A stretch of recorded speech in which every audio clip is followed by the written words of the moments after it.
Halo semuanya, di episode kali ini, tamu saya yang satu ini adalah seorang mahasiswa PhD yang sekarang lagi ambil NLP, yang biasa dikenal orang sebagai Natural Language Processing. Jadi ini adalah bidang yang relatif baru, Artificial Intelligence, dan tamu saya yang satu ini sekarang lagi PhD di University of Melbourne, di Melbourne.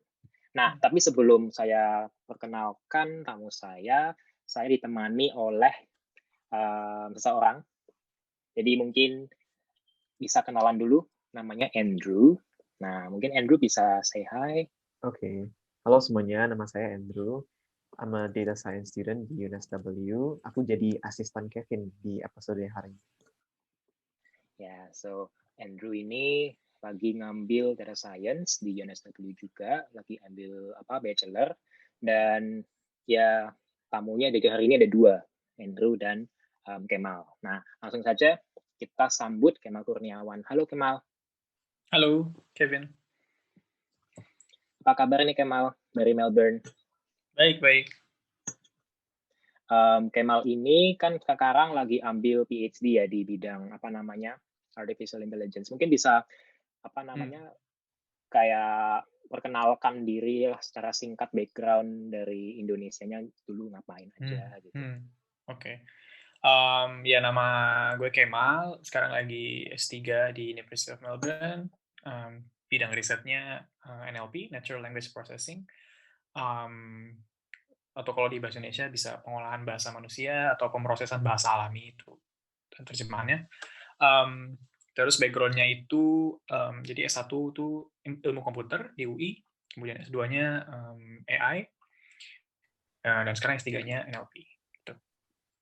Oke. Dan sekarang tahun keberapa Kemal? Masuk tahun 2 karena udah 1 tahun lebih. Hmm. Hmm. And how do you find Melbourne so far? Enak sih tinggal di sini, nyaman. Public transport juga enak, karena sini pakai tram ya. Ya nyaman sih, nggak ada komplain. Oh, yang paling enak sih mungkin ini ya, gampang dapetin kayak makanan Indo, makanan Asia, itu jauh lebih mudah daripada kalau di Toolmaster. Kan gue di Edinburgh. Di Edinburgh tuh susah sekali dapet makanan Indo. Di sini jauh lebih gampang, jadi nggak gitu homesick lah, terutama sama makanan. Tapi Edinburgh tuh cakep banget by the way kotanya loh, Itu ya, itu ya, betul. ya, Cantik mah jauh, cantik Edinburgh, ya, cuman ya itu. jauh cantik. Cuman nggak ada Tapi makanan Indo sayangnya.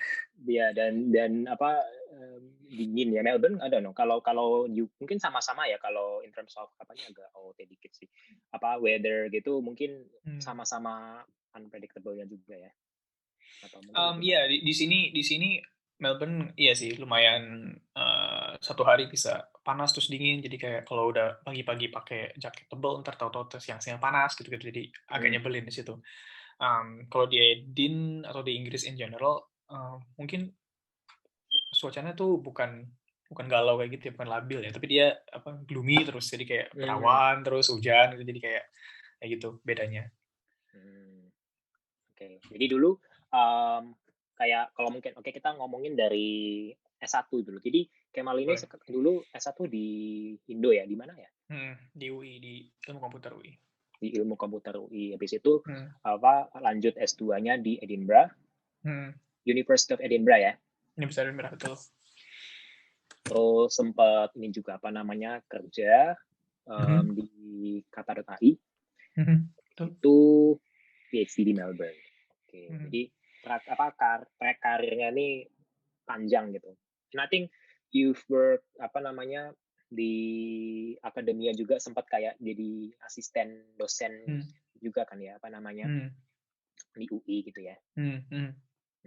Mungkin bisa di share ke para pendengar sekalian deh, Kemal, kayak your journey bisa end up di AI, NLP itu kenapa gitu, gimana? Ya, jadi awal mulanya ya pasti di S1 ya. Di S1 tuh ada mata kuliah pilihan kan namanya, kalau udah semester akhir boleh milih banyak yang keren-keren kuliahnya. Salah satu yang gue pilih waktu itu adalah NLP. Dari beberapa mata kuliah pilihan yang gue pilih, NLP itu yang paling nyantol.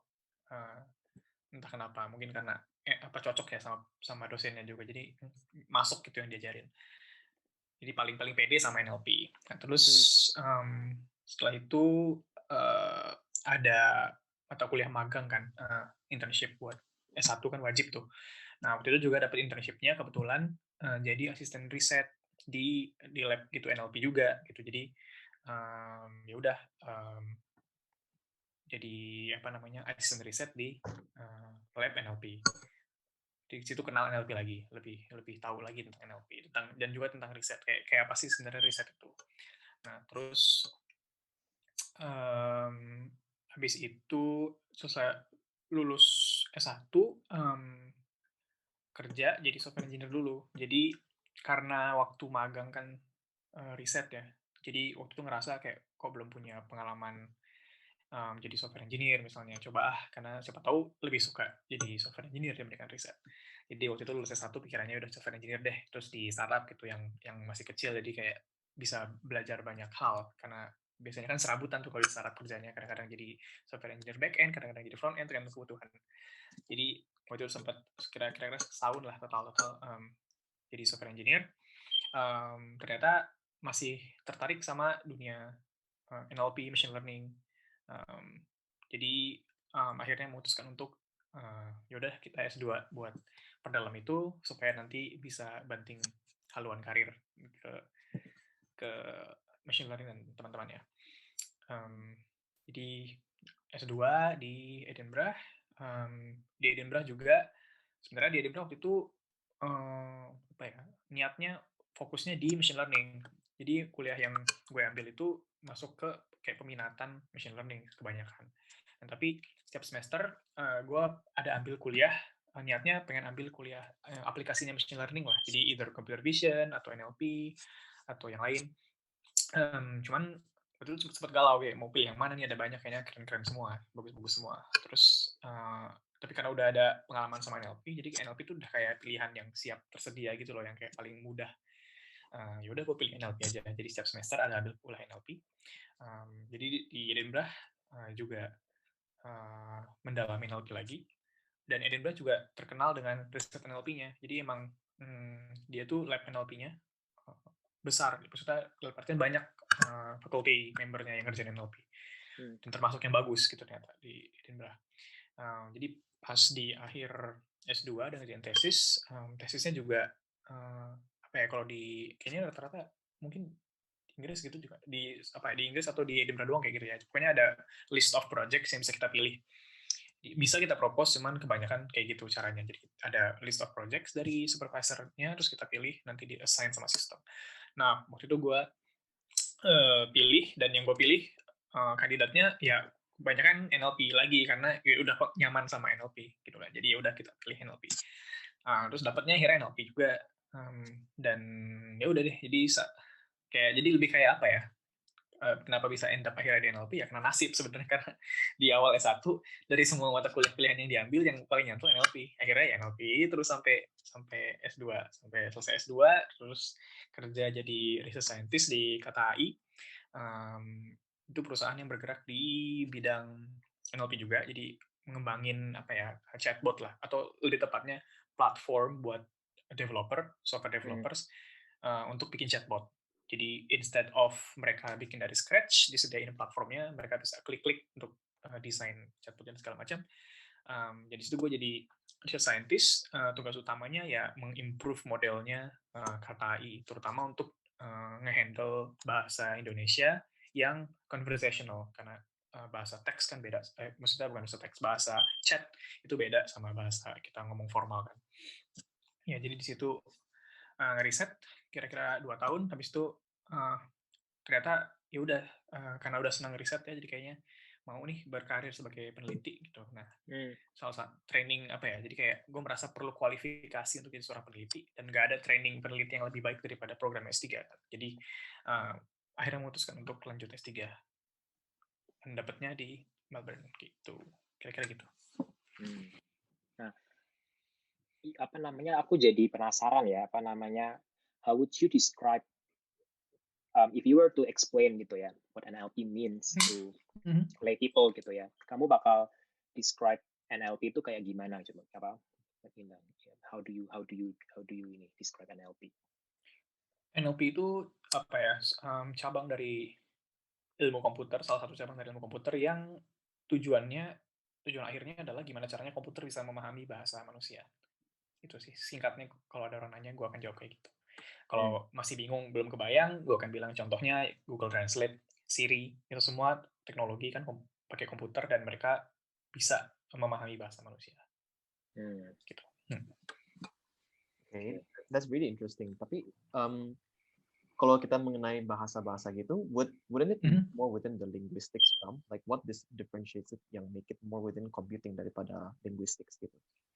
Ya, pertanyaan yang bagus karena emang NLP sering bukan dipadankan ya, kata yang tepat tuh apa ya? Kayak nama lain, bukan nama lain.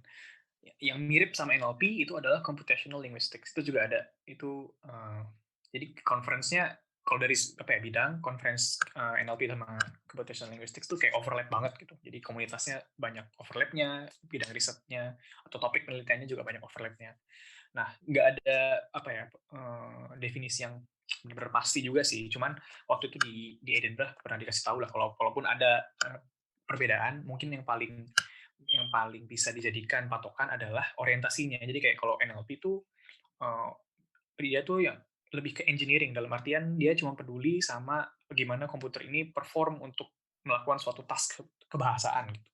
Sementara computational linguistics itu lebih ke sainsnya, dalam artian mereka berusaha menjelaskan fenomena kebahasaan menggunakan model komputasional, kira-kira kayak gitu. Cuman dalam prakteknya mereka NLP sama CL ini banyak sekali irisannya, pakai teknik yang sama, pakai dataset yang sama, task yang sama. Cuman ya itu mungkin orientasinya beda. Yang satu berusaha memahami bahasa, yang satu berusaha gimana caranya komputer ngerti bahasa untuk menyelesaikan suatu task. Dan mungkin bahasa beda bahasa, beda treatment gitu ya, I would assume. Karena from my perspective, yang orang yang mungkin nggak terlalu ngerti di bidang hal-hal seperti ini, kayak bahasa tuh kan sangat ya kayak bahasa Indonesia, kayak kita mungkin bahasa Indonesia formal sama bahasa Indonesia yang sehari-hari, kan kita lebih banyak slang kalau bahasa Indonesia yang sehari-hari. Jadi tantangan yang harus dihadapi untuk penutur bahasa tertentu itu akan beda dengan tantangan yang dihadapi orang yang kerja NLP di bahasa lain gitu ya. Yep, correct. Kalau di bahasa Indonesia sendiri, menurut pengalamannya Kemal, yang susah atau tantangannya seperti apa? Kalau spesifik tentang bahasa Indonesia, belum nemu sih. Cuman kalau jadi gini deh, pendekatan yang paling dominan di NLP yang dipakai itu berbasis machine learning kan. Jadi di mana kita belajar dari data. Jadi supaya si machine learning model ini bisa perform dengan baik, kita harus kasih dia label data yang banyak. Datanya yang udah dilabelin gitu. Misalnya tasknya mau sentiment analysis. Jadi kita mau dikasih kalimat, kita mau predict apakah kalimat ini memiliki sentimen positif atau negatif misalnya. Jadi kalau misalnya ada kalimat, contohnya misalnya ada kalimat buku ini bagus sekali, ya itu positif sentimennya. Atau buku ini jelek sekali, ya itu negatif. Atau buku ini biasa, buku ini saya beli kemarin, nah itu netral gitu. Jadi nggak ada positif negatif. Kira-kira kayak gitu. Jadi dataset yang kita perlukan untuk ngajarin mesin supaya mesinnya ngerti itu ya label data. Jadi ada kalimat, terus ada labelnya. Kalimat ini positif, kalimat ini negatif, dan seterusnya. Dan bahasa Indonesia itu untuk banyak task NLP itu nggak ada resource-nya yang kayak gitu, yang label data. Terutama yang jadi task di NLP itu punya banyak task dan ada kayak bukan hierarki ya, mungkin kayak level kalau boleh disebut level kebahasaannya gitu, pemahaman bahasanya. Ada yang levelnya di sintaks, ada yang levelnya di semantik. Jadi semakin tinggi itu semakin susah kita cari dataset bahasa Indonesia yang yang ada yang buat label data kayak gitu. Jadi tapi ini nggak unik untuk bahasa Indonesia doang. Ada banyak bahasa di dunia justru seperti ini yang nggak punya label data banyak gitu. Jadi tantangannya yang terbesar mungkin itu kalau bahasa Indonesia kurangnya resource untuk ngerjain NLP dengan mode pendekatan machine learning into data itu sih. But isn't it especially harder for Indonesia? Soalnya kan Indonesia dialeknya banget ya. It's very different from English where you have like one specific kind of structure to the language. Kalau bahasa itu emang beda banget for different regions. So how do you usually tackle that kind of problem? Kalau biasanya sih kita fokus ke bahasa Indonesia yang udah formal gitu, yang kayak dipakai di berita, di news. Benar bahwa pemakaian bahasa Indonesia bisa beda-beda dengan region. Tapi again, di bahasa Indonesia yang formal aja tuh susah nyari resource-nya, apalagi di yang kayak gitu, lebih susah lagi. Jadi mungkin komprominya ya udah kita di bahasa Indonesia yang berita aja, yang standar gitu. Kalaupun nanti nggak bagus untuk untuk bahasa Indonesia yang agak slang gitu, yang cara makainya atau cara susunan kalimatnya beda atau apa, ya mungkin hopefully user bisa memaklumi, mereka jadi bisa mengadjust cara mereka ngomong sama si sistem ini dengan bahasa Indonesia yang baik. I guess that's Okay, make sense banget kok itu. Mungkin sekarang kita debate a little bit. Let's try to digress into your research pas di master's thesis. Okay. Ya, at a high level mungkin para pendengar mungkin bisa tahu ya kalau NLP emang dealing with text, dealing with language. Tapi as a researcher within the NLP, what exactly are you doing? Gitu. Saat di S3 ini. Oh, mungkin bisa mulai dari master's dulu dikit, terus can talk about your PhD now. Ya.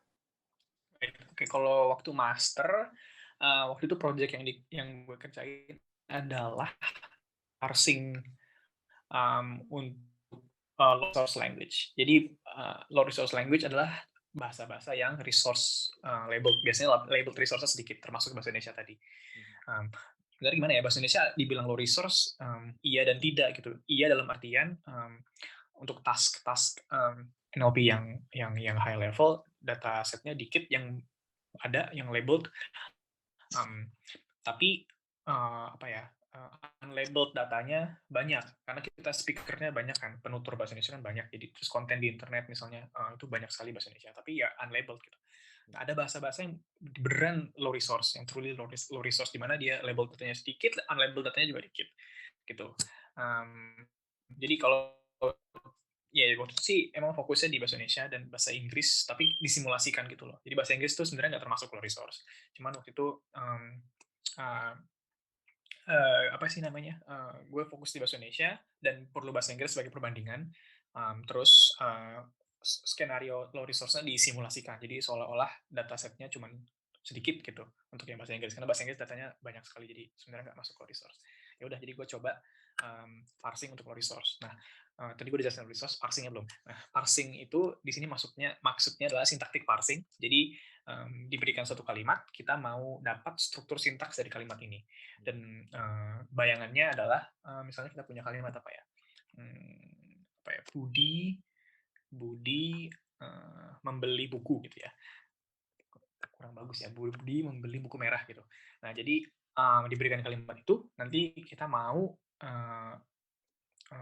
kalimat itu sebagai input, nanti outputnya adalah buku merah itu adalah sebuah noun phrase gitu kan. Terus nanti membeli buku merah itu adalah verb phrase. Kemudian Budi membeli Budi itu juga noun phrase yang cuma terdiri dari satu kata. Nanti noun phrase Budi sama verb phrase membeli buku merah itu bersatu jadi kalimat gitu. Kalau agak teknisnya ini bentuk outputnya bisa digambarin sebagai tree. Sebagai sintaks tree gitu. Oke, that's really interesting. Jadi sebenarnya walaupun di bahasa Indo gitu emang dia punya resource kurang, tapi you can use cross language ya untuk mendalami your resource in particular language gitu ya.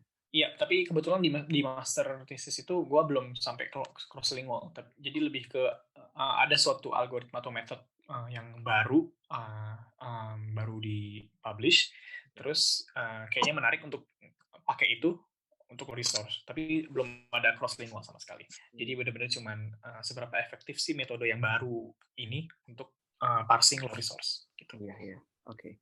That's a very, very interesting explanation. Jadi mungkin now that we've discussed about that, can you introduce us to a little bit of your current research now and how it maybe differs Right. from last time? Yeah. Okay.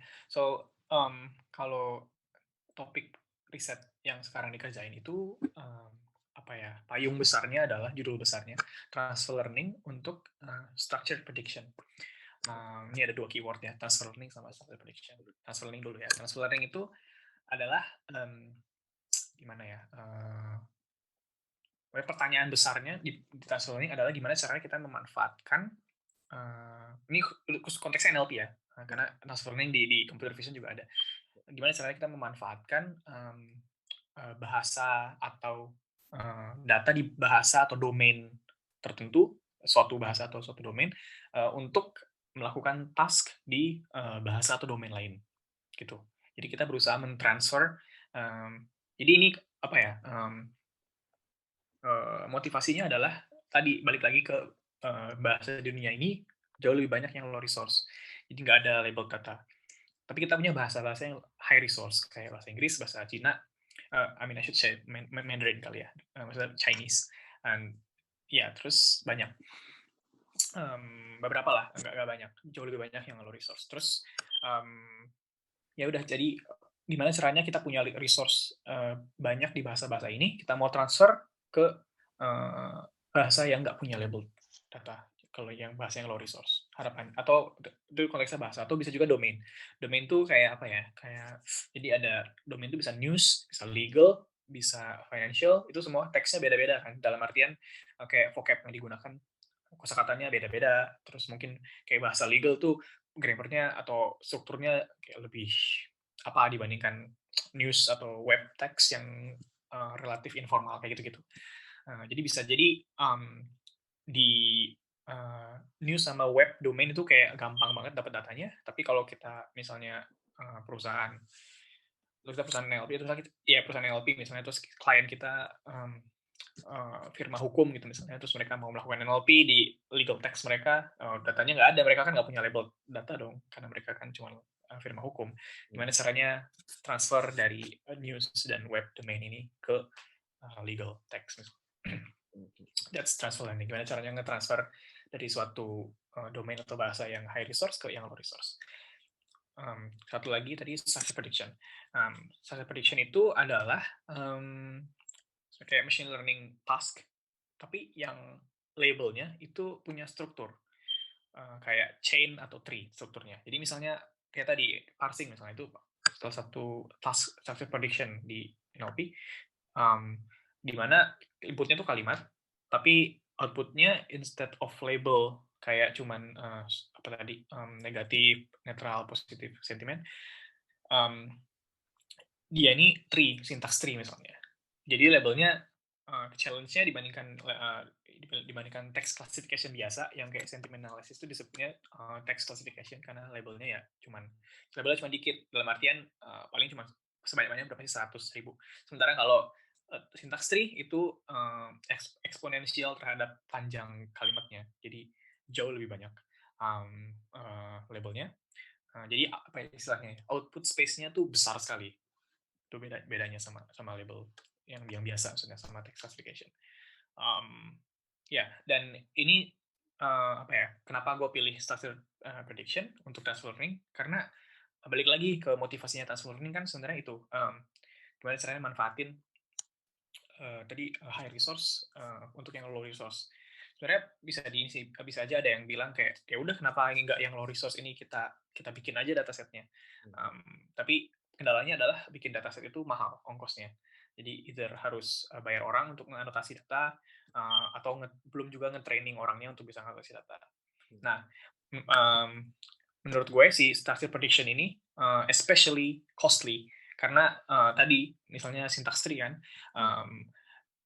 yang anotatornya itu harus punya linguistic expertise lah untuk ngerti guidelines-nya gitu, untuk ngerti tentang sintaks suatu bahasa dan segala macam. Itu guidelines untuk parsing itu berhalaman-halaman, kayak sampai ratusan deh kayaknya yang bahasa Inggris.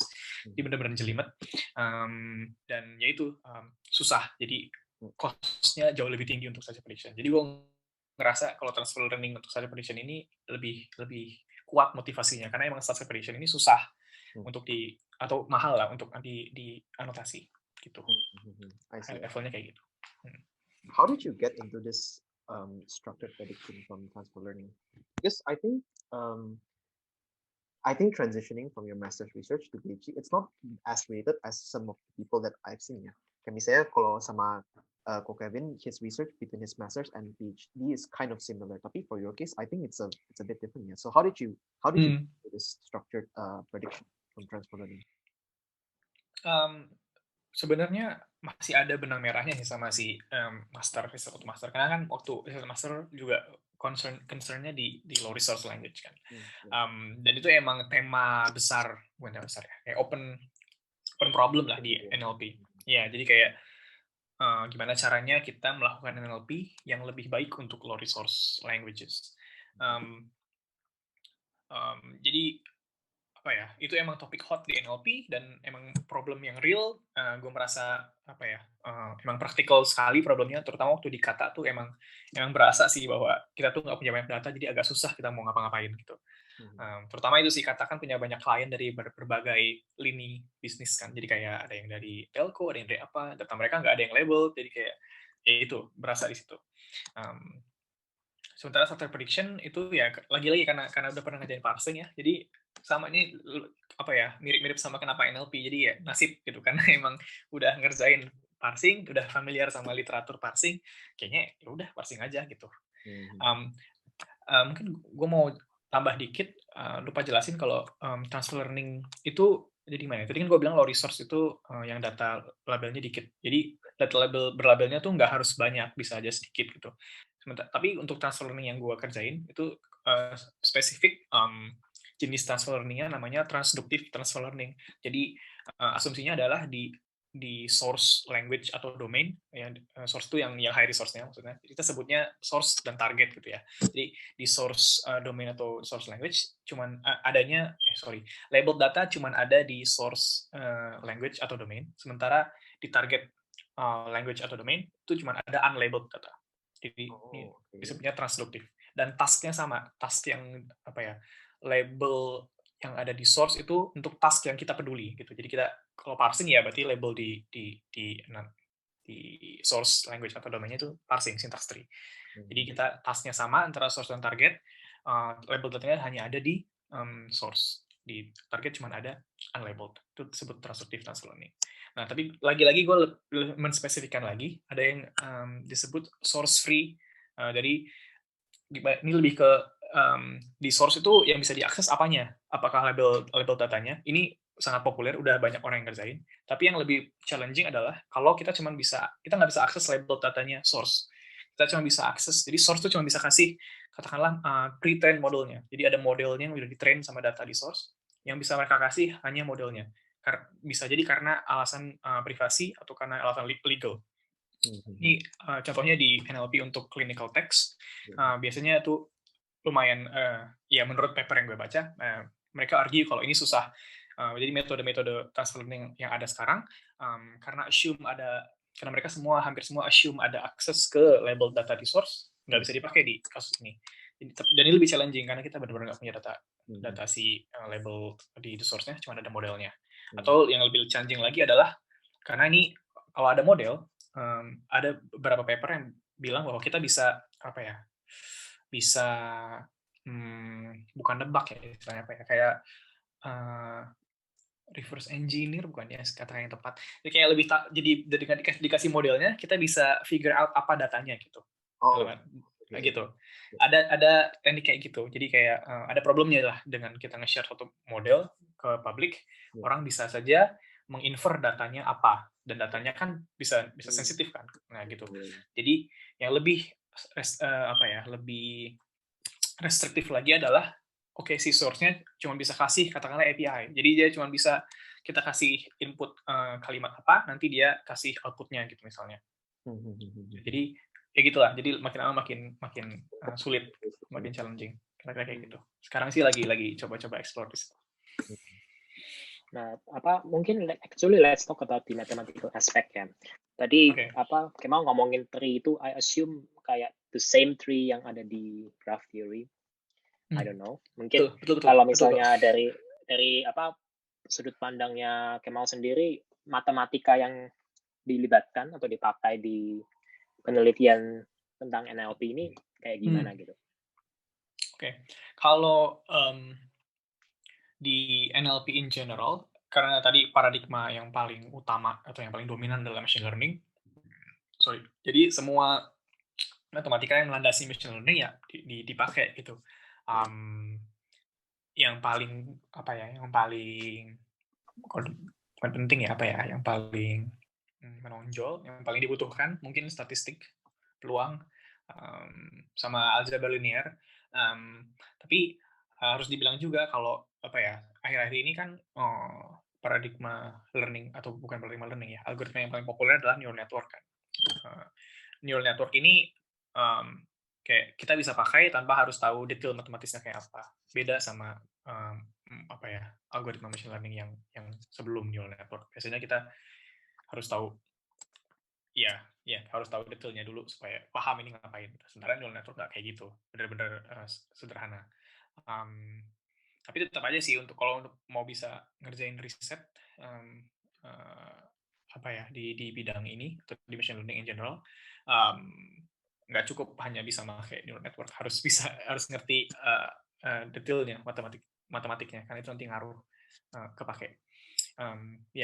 Itu untuk machine learning-nya. Dan untuk structure prediction-nya sendiri, discrete math, matematika discrete itu berguna sekali, terutama graph theory, karena emang berkutat dengan kayak gituan. Struktur-struktur discrete. Ini juga mungkin salah satu kenapa gue agak tertarik sama structure prediction, karena cocok sama background computer science. Jadi computer science kan banyak banyak belajar tentang objek-objek yang discrete, termasuk graph dan seterusnya. Jadi kepake gitu background gue sebagai computer scientist di sini. Jadi seru sih. Kalau secara graph teorinya sendiri, apakah nyambung nggak sama kalau misalnya di probabilistic graph theory gitu? Jadi antara edge, vertex sama vertex tuh dikasih peluang applicable nggak sih yang kayak gitu-gitu? Kalau di matematika kan bidang kayak gitu kan lagi kenceng-kencengnya juga kan probabilistic graph theory.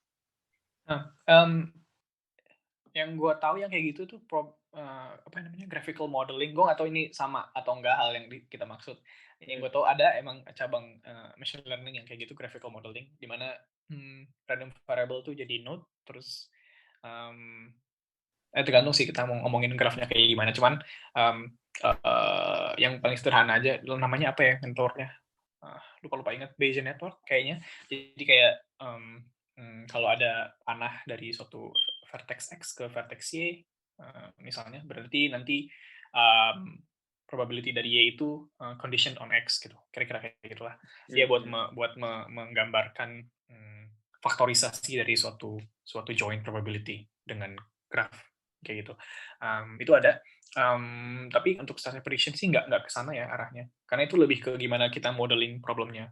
Sementara kalau di lagi-lagi karena neural network, jadi modelingnya nggak senjelimet graphical modeling, tapi lebih ke dipakainya nanti ketika kita decoding atau apa ya sebutannya, kayak ketika kita nemu gimana ya. Jadi kayak kita trainingnya mungkin machine learning kan ada training phase, ada testing phase kan.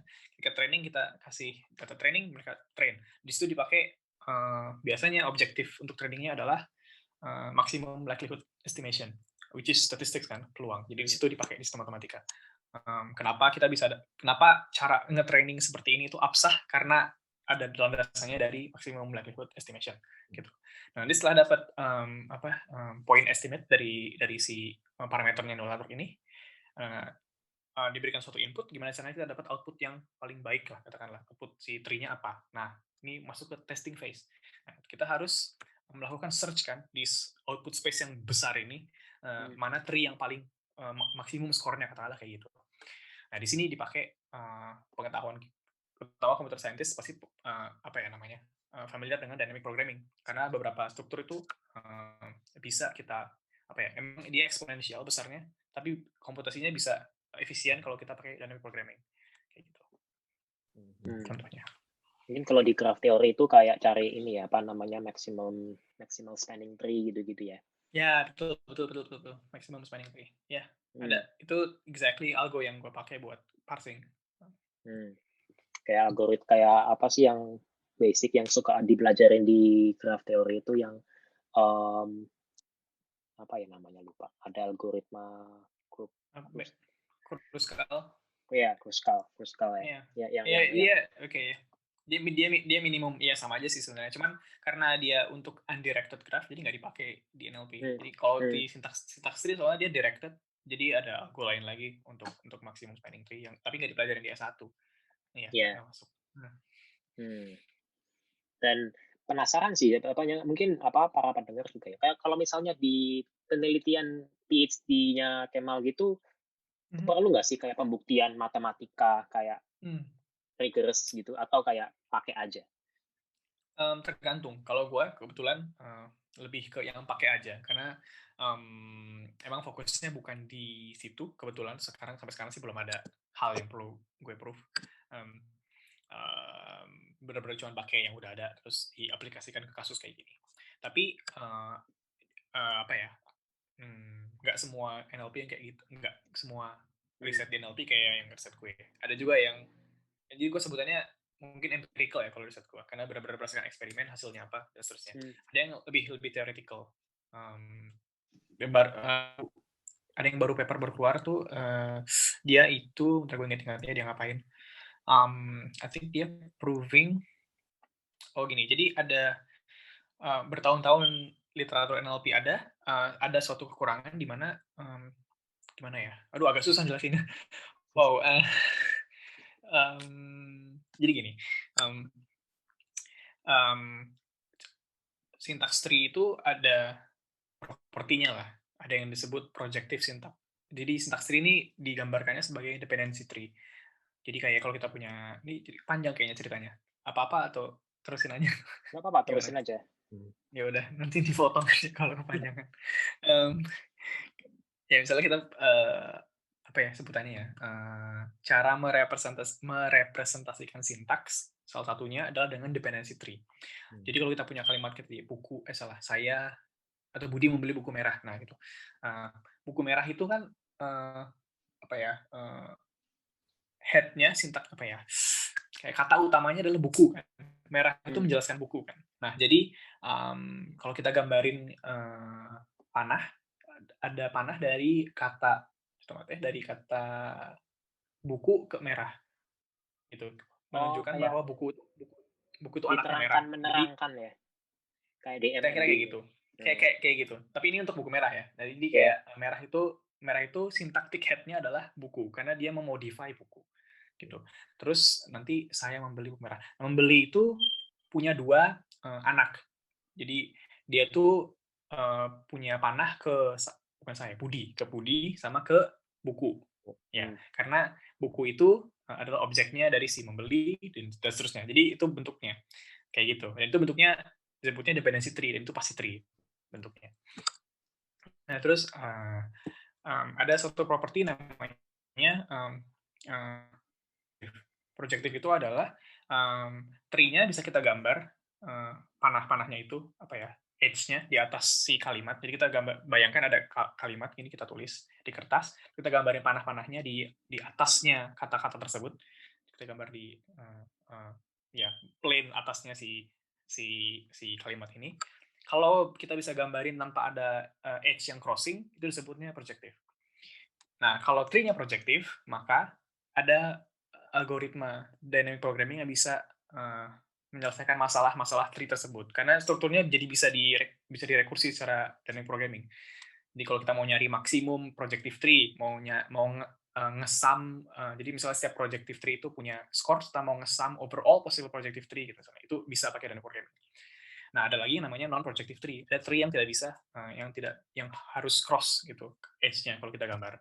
Nah, ini prevalent. Jadi ini menarik karena ada hubungannya sama bahasa. Jadi bahasa kayak bahasa Inggris yang word order-nya relatif fix kayak subject, verb, object, itu bisa apa ya? Kalau empirically itu kayak 99% tree-nya itu projective.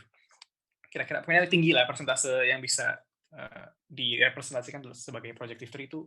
Tapi buat bahasa-bahasa yang word order-nya itu nggak fix, ya bisa diputar-putar. Misalnya apa? Misalnya bahasa Jepang gitu. Karena kan mereka mengindikasikan mana objek, mana subjek itu kayak partikel. Jadi boleh taruh depan, tengah, belakang, serah gitu. Nah itu tree-nya bisa non-projective gitu. Nah selama ini kebanyakan orang fokus di projective tree gitu. Karena lebih gampang, algonya ada gitu, enak. Sementara di non-projective agak susah. Ya jadi ada satu paper yang berusaha mengisi kekosongan ini. Jadi dia ada buktikan suatu teorema bahwa kita bisa ngitung untuk apa ya, ya pokoknya ngitung suatu apa ya, quantity overall possible non-projective trees dengan kayak gini, secara efisien dengan bla-bla kayak gini. Dan itu benar-benar eksperimennya cuma satu, dan itu juga pakai dataset mainan, toy dataset doang, cuma buat buktiin bahwa dia tuh efisien sesuai klaimnya. Tapi mostly itu papernya tentang pembuktian kenapa ini benar. Oke, panjang ya buat ngejelasin itu doang, sorry banget nggak bisa banyak waktu. Tapi aku jadi membayangkan yang projective tree itu berarti planar ya, graph planar, enggak? Iya, tapi agak beda sama planar karena betul, tapi agak beda sama planar karena planar gimana ya jelasinnya? Di dependency tree, node-nya itu ada ordernya. Jadi kita kan node-nya itu adalah kata di suatu kalimat kan. Jadi ada ordernya dari kiri ke kanan misalnya. Dan si edge-nya hanya boleh digambar di apa sih sebutannya? Half plane atas yang kalimat ini. Jadi kalimat ini kan membagi area jadi dua kan, half plane atas sama bawah. Si edge-nya hanya boleh digambar di atas, nggak boleh digambar di bawah. Itu kayaknya bedanya sama planar. Kalau planar kan edge-nya vertex-nya nggak ada urutan kan, kita mau jembrengin di mana aja terserah. Ya, dan seterusnya.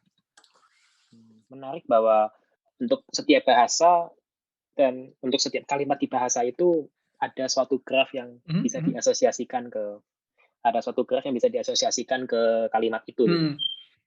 Ya, menarik. Ini lebih ke convention dari linguistik sih, bahwa grammar tuh kita bisa representasikan sebagai tree kayak begini, formalismenya dan seterusnya. Dan ternyata cukup untuk banyak keperluan, untuk sintaks ini bisa pakai tree aja cukup. Dan lebih menarik lagi nanti semantics, karena semantik nggak bisa pakai tree, jadi harus ada struktur lain tapi tetap nggak boleh ada siklus. Kita representasinya biasa pakai directed acyclic graph. Itu menarik lagi.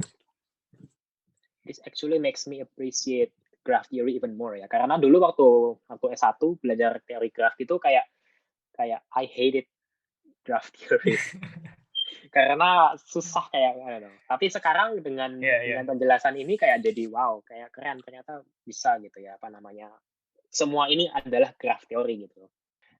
Mungkin pertanyaanku yang agak tadi, karena aku tadi kepikiran sebenarnya, kalau di Indonesia kan berarti tantangannya yang tadi seperti Kemal bilang termasuk low resource gitu kan, dan mungkin faktor yang membuat suatu bahasa itu low resource itu anggapanku tadi adalah jumlah penutur dan banyaknya yang unlabeled atau unlabeled datanya tadi ya. Mungkin kalau misalnya sebagai orang yang kayak misalnya kan for me kayak I'm not very well versed in this gitu ya. Bedanya kayak data yang unlabeled tuh misalnya kayak gimana gitu.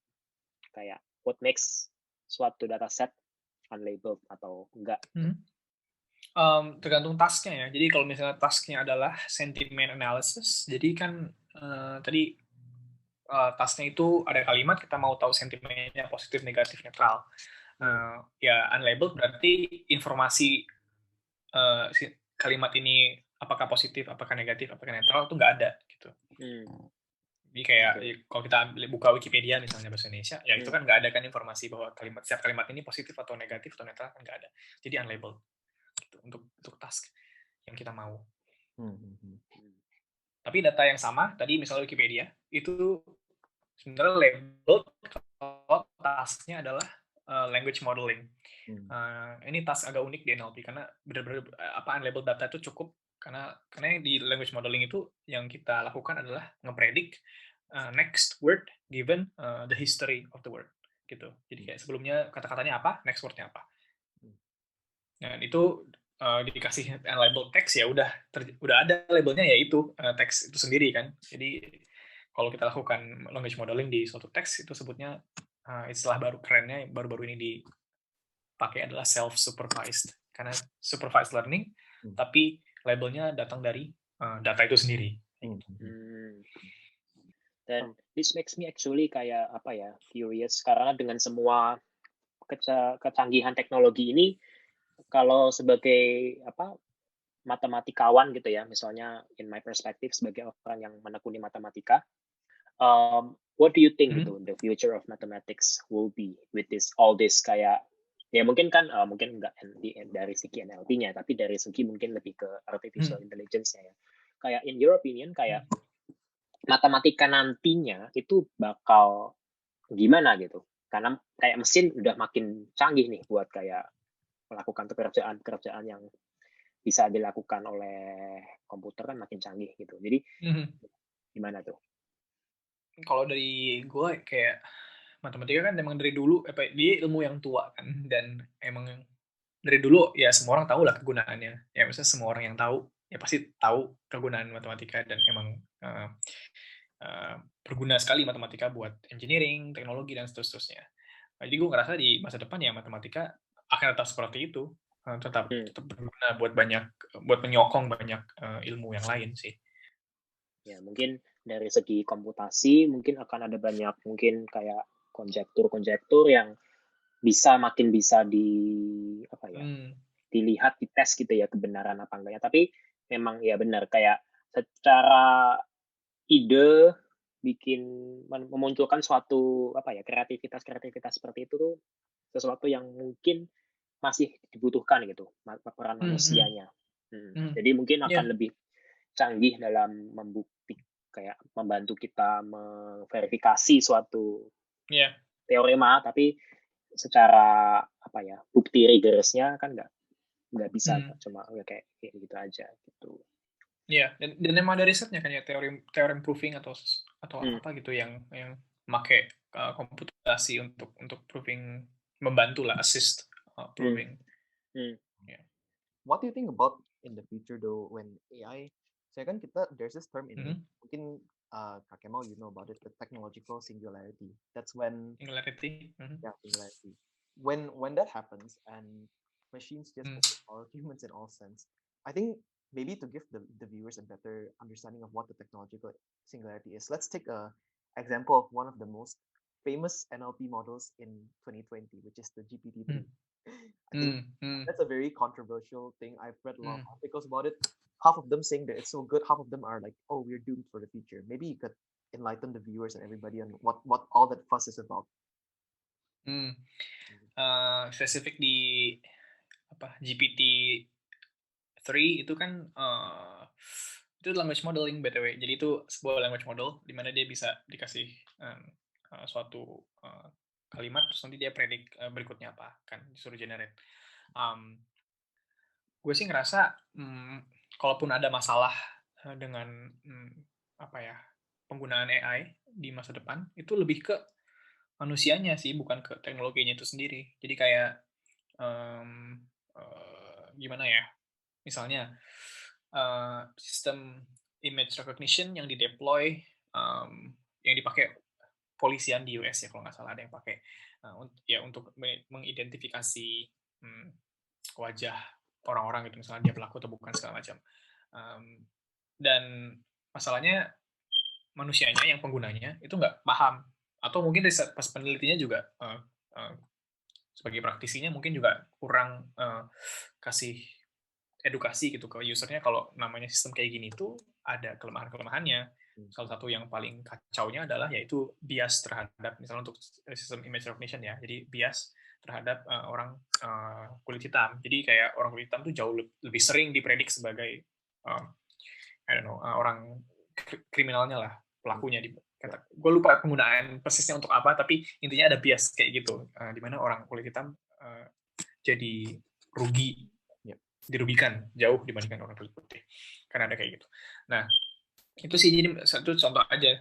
Atau kalau yang dari NLP kayaknya ada kasus yang lumayan menarik, itu kayak kalau nggak salah Facebook deh nge-translate suatu status dari orang, lupa apakah, pokoknya di Middle East sana, lupa orang apa, sebenarnya dia cuma ngucapin kayak selamat pagi atau apa gitu, pokoknya bener-bener nggak ada masalah lah, kayak greeting doang, tapi di translate-nya lebih jadi kayak suatu yang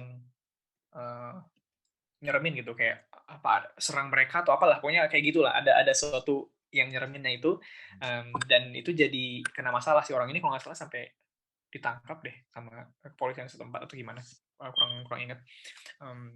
Ya detailnya agak nggak ingat, cuman yang gue ingat adalah impression gue saat baca itu, jadi kayak wow, jadi sesimpel translation aja itu bisa jadi masalah gitu. Jadi ya itu, jadi menurut gue kalaupun ada masalah ya di situ, gimana caranya kita sebagai praktisi bisa memberikan edukasi buat user, dan juga jangan apa ya, itu praktisi itu kayak gitu kali ya, jadi untuk memberikan edukasi pada user bahwa ini tuh nggak bisa untuk kasus yang lo mau gitu, kayak karena kayak gini segala macam. Kita harus lebih paham dengan kelemahan dari sistem yang kita punya. Sebagai praktisi kita harus tahu kelemahan-kelemahan ini apa ethical issues dari research ini misalnya, dan seterusnya. Dan sebagai user juga jangan menganggap namanya algoritma itu udah pasti adil, ya super adil dan tidak punya salah, itu tidak mungkin, tidak akan terjadi. Dan gue nggak akan rasa ini bisa solve dalam waktu yang cepat sih, dalam 10-20 tahun depan gue nggak gitu yakin, karena kecuali kita punya paradigma learning yang jauh berbeda dari sekarang, karena sekarang kan mungkin ya statistical learning kan, jadi benar-benar berdasarkan statistik data, dia kita nggak bisa nggak bisa generalize dari yang data kita punya, gimana ya maksudnya. Jadi kayak machine learning emang tujuannya itu kan, kita punya data set di suatu training data, kita berharap mesin atau model yang kita punya bisa generalize ke data lain lah gitu, yang kita belum pernah lihat sebelumnya. Tapi ya ujung-ujungnya karena pakai statistik, jadi kalau kita punya tes data yang distribusinya beda dengan training data ya akan jelek, dan itu manifest di banyak hal, contohnya ini di bias ini, karena data kita bias gitu, karena kita ngumpulin datanya misalnya dari sumber yang kita pikir bisa dipercaya tapi ternyata bias gitu misalnya. Kayak mungkin sumbernya dari judicial system, sementara kita tahu judicial system kita tuh bias misalnya, jadi ya udah bias juga hasilnya. Dan itu baru dari datanya, dan bias bisa datang dari mana aja, dari algoritmanya sendiri juga bisa, dan seterusnya. Jadi gua rasa kalau ada masalah lebih ke situ sih, lebih ke penggunaan AI secara etis, gimana caranya, dan seterusnya. Oke, jadi kembali ke manusianya ya, maksudnya kembali ke bagaimana kita menginterpretasikan semua itu gitu. Betul. Oke, menarik ya insight. Jadi dari sudut pandang, karena nih sudut pandang yang berbeda dari tamu-tamu podcast sebelumnya ya, kayak ini benar-benar sekarang kayak dari sudut pandang orang yang computer science banget gitu. Jadi menarik untuk tahu insight yang berbeda dari matematika yang biasanya gitu. Dan ternyata memang ya nyambung banget gitu loh matematika ke bidang-bidang lain gitu, dan ternyata memang ya kayak tadi graph theory yang sesuatu yang kayak I hate it lot, ternyata nggak berguna. Nggak berguna, kayak I just can't visualize graph gitu kan. Tapi setelah mendengarkan ceritanya Kemal, kayak I have a better sense of appreciation about kayak this whole thing gitu loh. I guess mungkin podcastnya harus disudahi dulu karena sudah cukup panjang. Jadi menarik ya, thank you Kemal buat waktunya. Ya, sama-sama. Makasih juga udah diundang ke podcast ini. Harapannya para pendengar sekalian jadi mungkin dapat gambaran lah gitu, kalau misalnya penelitian di bidang AI, NLP itu seperti apa gitu, langsung dari pakarnya, dari orang yang sudah berkutat di bidang ini bertahun-tahun gitu. Belum lama banget sih, tapi boleh lah. Ya akan menjadi orang yang seperti itu juga anyway kan. Siap. Oke, ya kalau gitu thank you sekali lagi Kemal. Mungkin Ya, kita sama-sama. kalau misalnya nanti mungkin para pendengar ada pertanyaan buat Kemal, mungkin Kemal bisa nggak keberatan untuk jawab. Ya, sure. Nanti cantumin aja ada website gue kan, nanti di situ ada kontaknya. Ya, nanti mungkin bakal dicantumin di podcast ya. Siap. Oke, kalau gitu, thank you Kemal. Sekali lagi. Yuk, sama-sama.